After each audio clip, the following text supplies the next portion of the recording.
Welcome to Biggest Spoilars, the destination for exclusive spoilers, latest updates. General Hospital has delivered numerous shocking moments over the times, but nothing relatively compares to the jaw-dropping, emotionally ruinous sequence that just unfolded. What began as a putatively ordinary night snappily entwined into one of the most brutal and deranged stories the show has ever vented.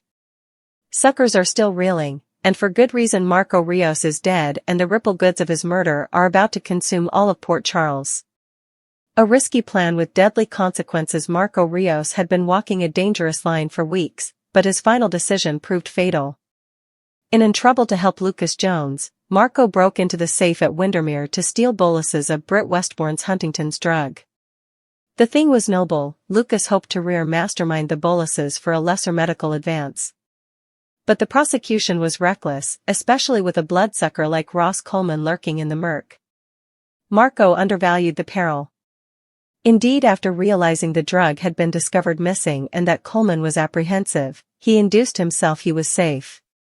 He believed Coleman would act without concrete evidence, stewing retribution from Marco's important father, Jen Sidwell. That supposition would bring him everything, the ambush that changed everything in a nipping and nippy sequence. Marco's fate was sealed inside a law office. What appeared to be an ordinary moment snappily turned into agony when Coleman arrived, calm, calculated, and fortified. There was no warning. No harangue. No vacillation. Coleman attacked with brutal effectiveness, pecking Marco and leaving him to die. The violence was shocking in its speed and intensity.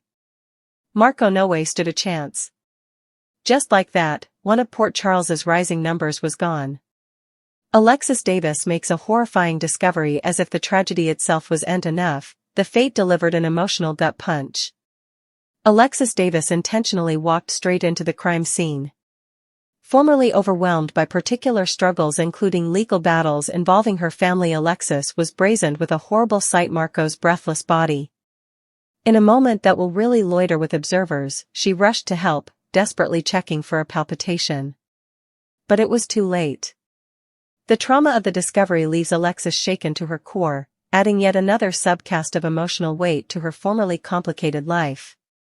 Lucas faces the unbelievable. If Marco's death was ruinous enough, the emotional fallout for Lucas is poised to be indeed more heartbreaking. Elizabeth Baldwin is assigned with delivering the woeful news to Lucas, a moment that promises to be one of the most important scenes of the week. As Marco's mate, Lucas is blindsided by grief, especially after being comforted that everything would be fine. It wouldn't be. This loss is anticipated to shatter Lucas, setting up a deeply emotional bow that could review his future. A deadly frame-up and a brewing war. Coleman's violence does end with murder. In a calculated move to cover his tracks, he shifts the blame onto Sonny Corinthos. The setup works, at least originally. A grieving Jen Sidwell becomes convinced that Sonny is responsible for his son's death. Consumed by grief and rage, Sidwell begins conniving vengeance, setting the stage for a potentially explosive battle. Caught in the middle is Ava Jerome, who finds herself managing Sidwell's emotional curl while stewing what he might do next. Meanwhile, Sonny turns to Rick Lansing for legal defense, adding yet another subcast of pressure to an formerly unpredictable situation. Amateur investigators and growing danger as the sanctioned disquisition unfolds. Not everyone is happy to sit back and stay. Jocelyn Jacks begins connecting the blotches, suspecting that Coleman is the true killer. But digging into the verity may place her directly in detriment's way. At the same time, Lulu Spencer is pulled into the peril after learning just how serious the trouble is. True to her nature, Lulu may not be suitable to repel probing, despite the pitfalls. With Coleman proving he'll exclude anyone who stands in his path, both women could be heading toward serious trouble. Britt, Jason, and a web of chaos. Marco's conduct have far-reaching consequences. Coleman tightens his grip on Britt, forcing her back to Windermere under pitfalls against her life and loved bones.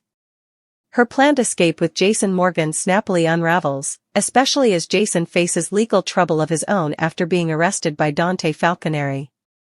The chaos girding Marco's death is spreading presto, and no bone is safe.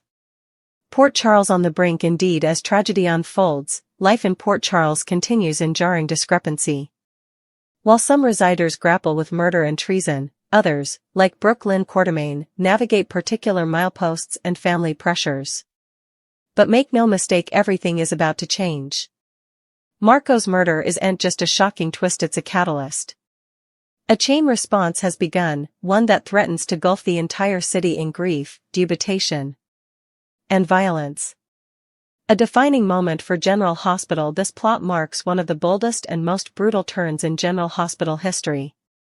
The unforeseen loss of Marco Rios, the emotional fallout for Lucas, and the dangerous rise of Ross Coleman have created a perfect storm of drama.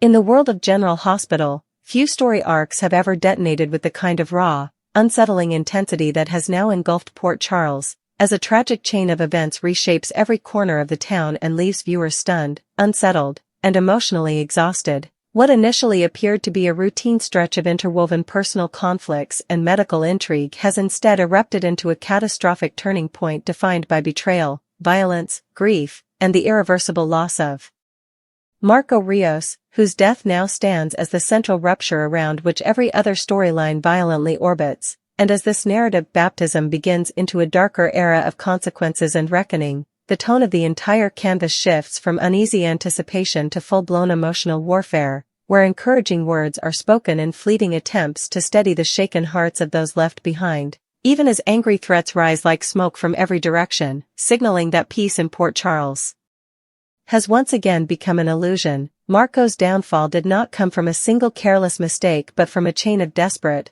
morally complicated decisions that began when he attempted to help Lucas Jones, who had been searching for a breakthrough tied to experimental medical possibilities involving the stolen Huntington's medication belonging to Britt Westbourne, a plan that, while rooted in hope and the desire to heal, quickly spiraled into reckless territory as Marco broke into Windermere's secured safe and extracted the doses, believing he could outmaneuver danger while serving a greater good. Yet beneath this seemingly altruistic act lay a dangerous underestimation of the predatory intelligence of Ross Coleman, a man whose presence in the shadows of Port Charles has come to represent calculated brutality and cold inevitability.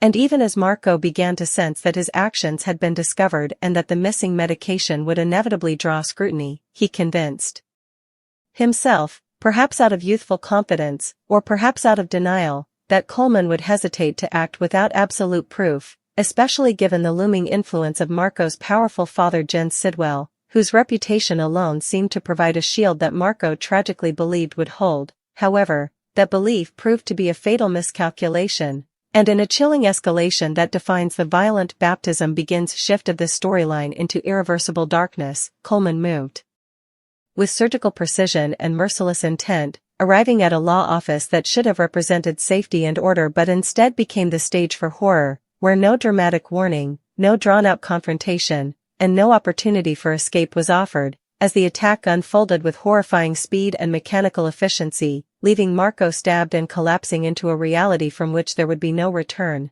his life extinguished in a moment so abrupt that it shattered any remaining illusion of security within Port Charles. And as the narrative continues to spiral outward from this act, the emotional aftershocks begin immediately, transforming the town into a landscape of grief and suspicion, where even those far removed from the crime feel its corrosive reach, especially when Alexis Davis unknowingly stumbles into the aftermath of the murder scene, her entrance into the law office transforming an already unbearable tragedy into a deeply personal psychological rupture, as she is confronted with Marco's lifeless body in a moment that strips away professional detachment and replaces it with raw human horror, forcing her into desperate action as she searches for signs of life, only to be met with the devastating confirmation that nothing can be done, a realization that lands with crushing weight given her already complicated emotional and legal entanglements. This discovery becomes not just a moment of shock but a defining emotional scar, a point from which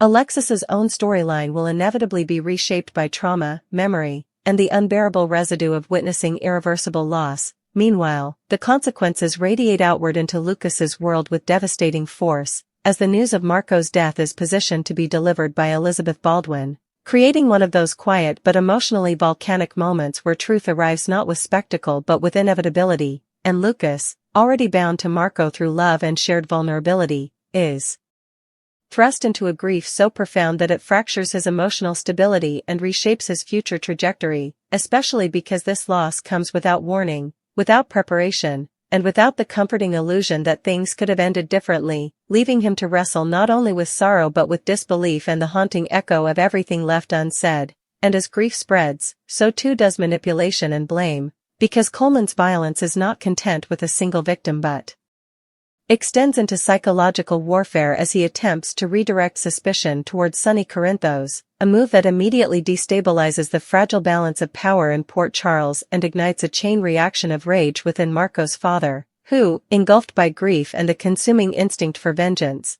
becomes increasingly convinced that Sonny is responsible, setting the stage for an escalating conflict that threatens to erupt into open warfare. Within this volatile environment, Ava Jerome is forced into the uncomfortable role of mediator and emotional buffer, attempting to contain Sidwell's spiraling fury while recognizing that logic alone may not be enough to prevent catastrophic retaliation, especially as grief transforms into obsession and anger hardens into intent. Simultaneously, Sonny's immediate response is not passive acceptance but strategic defense, as he turns to Rick Lansing for legal protection, signaling that the battle ahead will not only be fought in the streets or shadows but also within courtrooms and legal frameworks where truth can be distorted, delayed, or weaponized. As this tension builds, another layer of danger emerges through the actions of those unwilling to wait for official answers, particularly Jocelyn Jacks.